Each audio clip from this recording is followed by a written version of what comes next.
bienvenidos un día más a Psicóloga Reacciona. El día de hoy tenemos una película que les encanta a todos, que ya nos la han pedido muchas veces, que es la de Joker.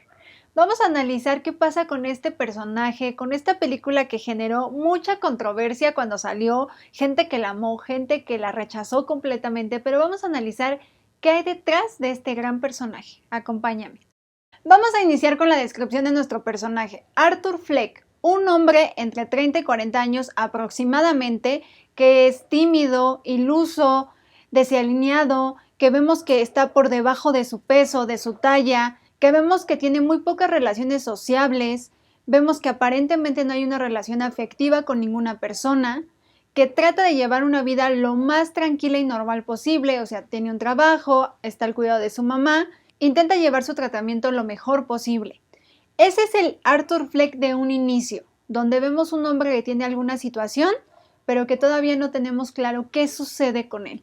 Otro personaje muy importante que vamos a ver en la serie es Penny Fleck, que es la mamá de Arthur. ¿Qué podemos ver en ella? Pues vemos una mujer de edad avanzada, es dependiente en todos los sentidos de su hijo, es una mujer que es diagnosticada con trastorno de psicosis delirante y trastorno de la personalidad narcisista. Vemos que es una mujer que no lleva un tratamiento adecuado, que al final del día no hay una supervisión para saber cómo está su situación y sobre todo notamos que tiene pensamientos como muy repetitivos, en este caso el de Thomas Wayne, que dice y asegura que es el papá de Arthur Fleck. Entonces vemos que escribe cartas constantemente, que todo el tiempo pregunta por él.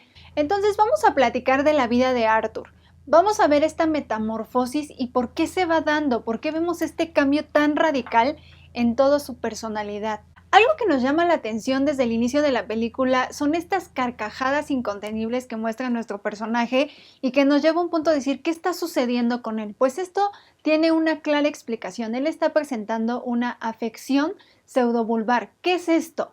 Es un daño neurológico causado por un accidente, un golpe o una enfermedad neurodegenerativa, provocando risa o llanto incontenible en situaciones de estrés, ansiedad o de falta de control justamente de emociones. Y bueno, justamente esta información, ¿cómo la sabemos? Pues en una de las escenas principales, cuando Arthur va en el autobús y está jugando con el niño y la mamá reacciona como, oye, ¿qué te pasa? ¿Qué le estás haciendo? Y entonces Arthur empieza a manifestar esta risa, le entrega una tarjeta justamente donde dice esta información que te acabo de comentar. Vamos a iniciar con el análisis de la relación que tiene con mamá. ¿Es una relación sana? Aquí vemos que es una mujer con un trastorno, como ya lo mencionamos, y evidentemente la dinámica con alguna persona que no lleva un tratamiento correcto puede ser muy difícil y más teniendo ese tipo de trastornos. Entonces, ¿qué pasa aquí? Que es una mujer dependiente completamente en todos los sentidos. Lo vemos cuando la baña, cuando la alimenta, cuando la acuesta, cuando él interactúa con ella mediante, vamos a ver, cierto programa, trata de estar con ella porque esa es la parte social o cercana que él tiene. Entonces, ¿qué sucede y qué vemos a lo largo de la película? O más bien, ¿qué entendemos? Que la mamá jamás le habló de su historia. Ella al final del día, por las situaciones personales que tenía, jamás pudo tener esta capacidad de sentarse con él y explicarle su origen, decirle que es un niño adoptado, hablar de cómo fue toda esta integración. Al contrario, le generó una creencia y evidentemente cuando se fractura esto y él confronta la realidad, pues viene un choque de emociones y de pensamientos, porque todo lo que tú crees que existe y que es real, pues se destruye en un segundo. Ahora, también algo que vemos que es muy dañino, cuando ella se refiere a él como happy o feliz y jamás le dice por su nombre. Eso también le borra esta identidad. Al contrario, es como, te digo esto, me refiero hacia ti de esta manera, pero no tengo un contacto cercano que te estabilice, que te centre como todo el ser que tú eres. Y evidentemente también notamos otra situación aquí, que es cuando la señora le dice, pon tu mejor cara y sonríe. Y entonces aquí el ejemplo de esta frase está reflejado cuando su jefe le está diciendo ciertas cosas respecto al trabajo y a pesar de que él estaba sintiendo todo lo contrario, su reacción fue sonreír. Y aquí está justamente en la escena, te la voy a poner para que la tengas clara. Recibí otra queja. Eso me tiene harto. Kenny's Music, el dueño dice que desapareciste, que no le devolviste su letrero. Porque unos niños me robaron. ¿No te enteraste? Si no devuelves su letrero, lo descontaré de tu cheque.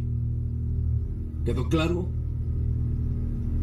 Escucha, intento ayudarte, ¿ok? Y te diré otra cosa. Los demás no se sienten cómodos cerca de ti, Arthur, porque creen que eres raro. Vamos a hablar de los hombres de su vida. El primero es el papá ausente, el papá biológico que no sabemos absolutamente nada de él. Otro hombre importante también es la pareja que tuvo su mamá cuando él era niño. El tercer hombre es el jefe que conocemos, que también nos marca muchas cosas importantes. Otro es Thomas Wayne y por último el presentador. ¿Qué tienen en común estos hombres?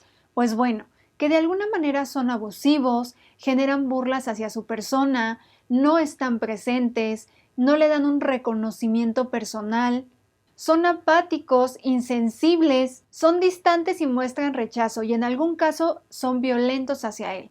¿Por qué son importantes y por qué vale la pena identificarlos? Porque él tiene esta ausencia. Recordemos esta escena cuando él se imagina justamente con el presentador y que el presentador le dice que se ponga de pie y tiene una conversación. Hay una frase donde le dice que es una persona especial por todo lo que hace y que le gustaría tenerlo como hijo. Hace referencia a eso y para él le llena de emoción y de felicidad porque se ve en el rostro en ese momento de lo que esa frase le genera. Entonces aquí nos habla de esa carencia de esta figura paterna que al final él está queriendo encontrar en alguno de todos estos hombres que se manifiestan dentro de la película. Ahora vamos a hablar de Arthur y su trabajo. ¿Qué notamos aquí?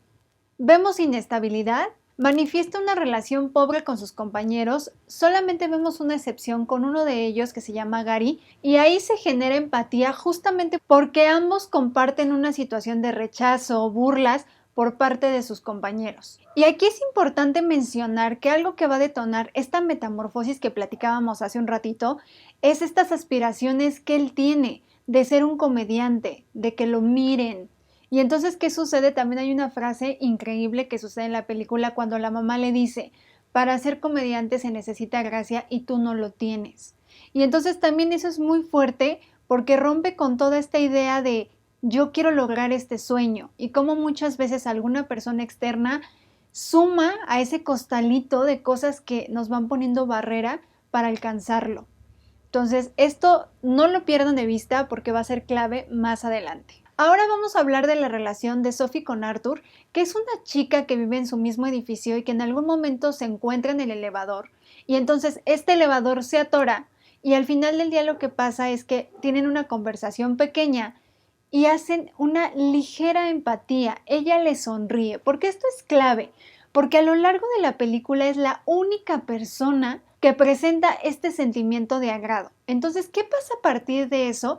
Que entonces empezamos a ver que Sophie está presente como si fuera una pareja. Hablamos de que él llega y la besa, hablamos de que está en momentos cuando mamá está hospitalizada, por ejemplo, o lo acompaña a ciertos lugares. Y entonces al final entendemos que esa parte es producto de su imaginación, de sus alucinaciones. Y entonces todo lo explicado nos lleva a este punto, a esta parte social que notamos.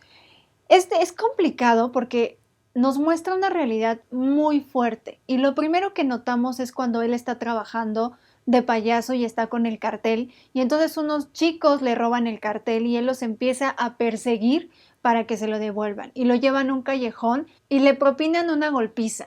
¿Y qué vamos después? Nos encontramos un jefe, ya lo habíamos dicho, poco empático, poco comprensivo, porque llega el punto donde le dice, dame el cartel, ¿no? Lo están pidiendo. Y justamente Arthur le dice, oye, ¿para qué me quedaría yo con un cartel? Y fue la frase, bueno, si no lo entregas se te descontará. Y entonces empezamos a ver este tipo de situaciones que si las vas acumulando, porque todavía faltan, te vas a dar cuenta por qué se desencadenan ciertas situaciones. La siguiente que aparece en nuestra lista es cuando le retiran los servicios médicos. Cuando él va y justamente habla con la trabajadora social y le dice, necesito que la dosis me la suban porque no me estoy sintiendo bien. Y también algo clave, cuando él empieza a hablar de cómo se siente, le empieza a decir, estoy pasando por esto, me siento vacío. Y entonces ella le dice, lo siento, esto nos afecta a todos y cerraremos el lugar. Cero empatía nuevamente, cero conciencia de una persona que tiene una condición y que necesita justamente el apoyo de especialistas para poder salir adelante. Y sumado a todo esto, también notamos cuando uno de sus compañeros le da una pistola. Y entonces él va a hacer un show a un hospital infantil y dentro de su acto se le cae la pistola. Y corte A, vemos a un Arthur que es despedido por esta situación. Entonces vemos ya frustración, vemos un enojo que ya empieza a rebasarnos, porque estas crisis que están ahí, sin una medicación, como ya lo mencionamos, ya es una bomba de tiempo y ya nos acerca a esto tan esperado en la película. Y por último, el día que Arthur hace stand-up y entonces pasa que él lleva su libreta, empieza a leer y no genera risa, pero dentro de lo que él imagina y mira, pues obviamente nota como esta emoción y risas por lo que está haciendo. ¿Qué sucede después? Pues que él se enfrenta también a este presentador que admira y cuando saca su video lo expone, pero solo para burlarse de él. Entonces, vamos a llamarlo de esta manera. Fue el punto clave de quiebre de nuestro personaje.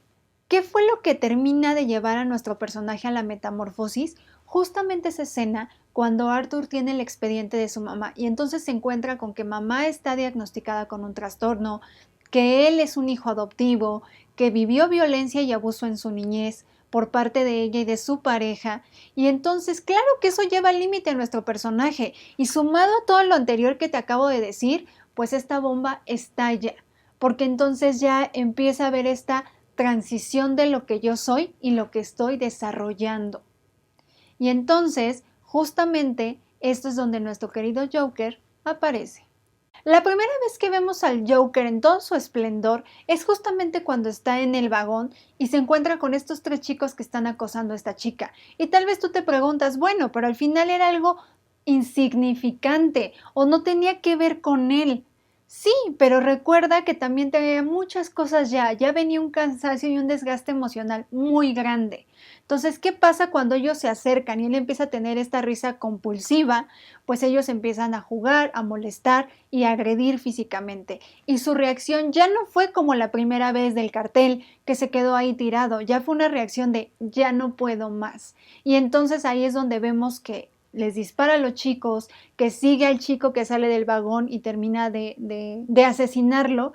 Y aquí vemos salgo corriendo, salgo rápido, entro a un baño y vemos una desconexión. Jamás notamos una empatía, no vimos un arrepentimiento ni remordimiento. Eso es también muy importante que lo notes. Su siguiente víctima fue su mamá. Fue un ya estoy cansado, me mentiste y no puedo con esto. Después también notamos a su compañero que le da el arma cuando va a su departamento justamente con Gary y le dice, oye, la policía está preguntando, ¿qué vamos a hacer? Y su reacción es tomar las tijeras y agredirlo físicamente. Pero también es muy interesante ver cómo a Gary lo deja ir. ¿Por qué? Porque los dos estaban en un sector de la población donde viven rechazo, como lo habíamos mencionado. Y entonces no hay una conciencia de te tengo que hacer daño a ti para que no digas. Al contrario es, porque tú siempre me trataste bonito, te dejo ir, porque así se lo manifiesta. Y después, pues muy importante, vemos esta situación con el presentador. Cuando va a su programa, cuando está ahí, cuando le dice, aquí estoy y vamos a hablar de todo esto. Y él se expone y se muestra tal cual. Y entonces viene este rechazo, él llama a la policía, no puedes estar aquí, y entonces él decide matarlo con esa misma arma. Entonces vemos toda esta gama de situaciones que se dan antes de que Joker llegue al psiquiátrico, porque cuando llega al psiquiátrico y cuando está con la psicóloga aparentemente, él tiene esta misma reacción de violencia, que si me preguntan, en mi opinión, yo siento que él agrede porque es similar a la trabajadora social que en algún momento también mostró rechazo.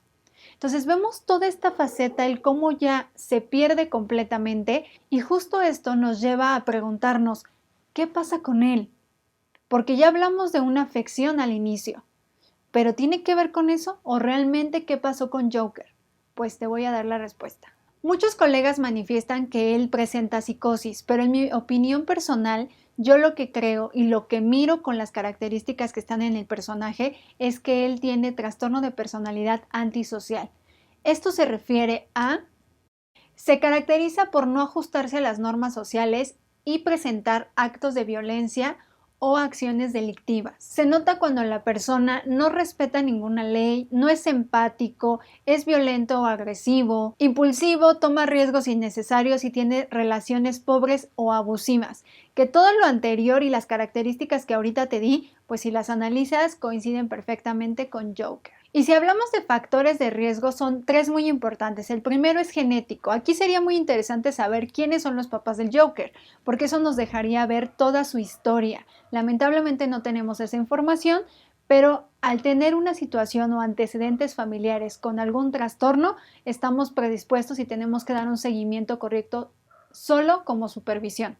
Otro punto importante es vivir en un hogar abusivo, donde existió violencia, donde hubo un descuido en la infancia, que aquí claramente lo tenemos. Vemos a un niño que es maltratado por su mamá, por sus parejas, que al final del día desajustan emocionalmente, mentalmente, en todos los sentidos, lo que debe de ser una crianza sana, tranquila, porque un niño lo que necesita, y eso debes de tenerlo presente, y no solo porque tu hijo pueda desarrollar un trastorno, sino debes de tenerlo presente, debes de aprender a dar calidad en tu educación, porque todo eso va a tener una repercusión en su vida adulta. Y el otro, justamente que está ligado a este, es vivir en un hogar disfuncional, que aquí lo tenemos. No sabemos la historia de sus papás biológicos ni por qué lo dieron en adopción, pero al final al hogar que llega, pues evidentemente tampoco es un lugar estable, un lugar sano. Es una mamá que tiene un trastorno, como lo hemos dicho a lo largo de la historia, y que no tiene la capacidad para poder darle este lugar seguro, amoroso y respetuoso a un niño.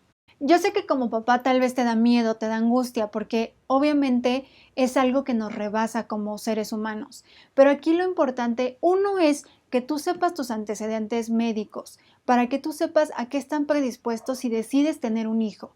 Y también sumamente importante observarlo, conocerlo. Si tú ves algún comportamiento a temprana edad que te llame la atención, que tú digas, no sé qué está pasando, pero esto me brinca, esta información, busca ayuda. Lo ideal es buscar a un pediatra que también tiene los conocimientos para decir, a ver, vamos a hacer estudios y ver qué está sucediendo. Si es necesario, se canaliza, vemos opciones, pero no te asustes, ocúpate, porque muchas veces rechazamos. Vemos a alguien que tiene algún síndrome, algún trastorno, alguna enfermedad, y lo que hacemos es mirar con desagrado, con morbo, y entonces en lugar de ayudar, restamos mucho a la persona. No se trata de que la persona se acople a nosotros. Nosotros tenemos que aprender a relacionarnos con la persona, porque realmente si tú quieres a alguien o simplemente tienes empatía como sociedad, esto es lo correcto que deberíamos de hacer. Entonces, yo te invito a que analices todo esto, porque hay una frase, y quiero cerrar con ella, que menciona Arthur en algún momento, que dice: la peor parte de tener una enfermedad mental es que la gente espera que te comportes como si no la tuvieras. Y es muy cierto. Mucha gente hasta estas alturas dice, oye, no digas nada que vas con el psicólogo, oye, no digas nada que estás con el psiquiatra y que llevas medicación, como si eso fuera algo terrible, cuando es algo necesario en ciertos tratamientos para poder tener estabilidad y tranquilidad. Entonces, todo este tipo de películas que muchas veces nos parecen irreales, nos da información para que nosotros aprendamos a empatizar, a mirar con otros ojos a esas personas, no con lástima, no como pobrecitos, no como bichos raros, no, sino como personas que sienten, personas que tal vez no alcanzan a comprender qué sucede en su interior y que lo único que están pidiendo es apóyame, ayúdame, no te burles, no me juzgues, no me critiques, no me rechaces. Entonces te dejo esta gran reflexión, me encantó esta película, creo que nos deja un mensaje claro. Yo sé que muchas de las críticas era, oye, pero es que, ¿cómo podemos justificar un trastorno con todo esto? No, no se justifica, pero se entiende. Una persona que no es tratada a tiempo corre el riesgo de hacerse daño a ella o a otros. Espero que te haya gustado mucho este video, ya sabes lo que tienes que hacer, siempre me apoyas con eso, manita arriba, comenta, comparte. Gracias por estar aquí, espero que te haya gustado tanto como a mí. Déjame tus comentarios porque como siempre los estaré leyendo. Te mando un beso y nos vemos el próximo jueves.